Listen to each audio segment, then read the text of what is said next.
ایک شخص نے حضرت امام علی علیہ السلام سے سوال کیا کہ مولا وہ کون سی مخلوق ہے جس مخلوق پر خدا نے وحی بھیجی؟ وہ مخلوق نہ کوئی انسان ہے،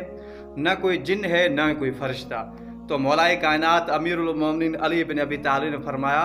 کہ وہ مخلوق شہد کی مکھی ہے۔ جس طرح خداوند کریم نے قرآن مجید میں سورہ نحل آیت نمبر 68 میں فرماتے ہیں، جس کا ترجمہ یوں ہے کہ اور دیکھو تمہارے پروردگار نے شہد کی مکھی پہ یہ وحی نازل کی کہ پہاڑوں میں، درختوں میں اور گھروں کی چھتوں میں اپنے چھتیں بنا اور ہر قسم کے پھلوں کو کھاتی جا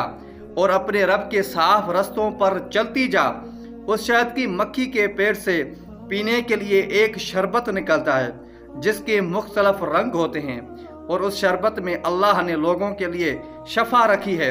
اور بے شک غور فکر کرنے والوں کے لیے اس بات میں بھی ایک نشانی ہے۔ اور شہد کے متعلق ہمارے آخری نبی حضرت محمد مصطفیٰ صلی اللہ علیہ وآلہ وسلم فرماتے ہیں کہ شہد کے علاوہ ہر میٹھی چیز میں زہر ہے، اور زہر کے علاوہ ہر کڑوی چیز میں خداوند کریم نے شفا رکھی ہے۔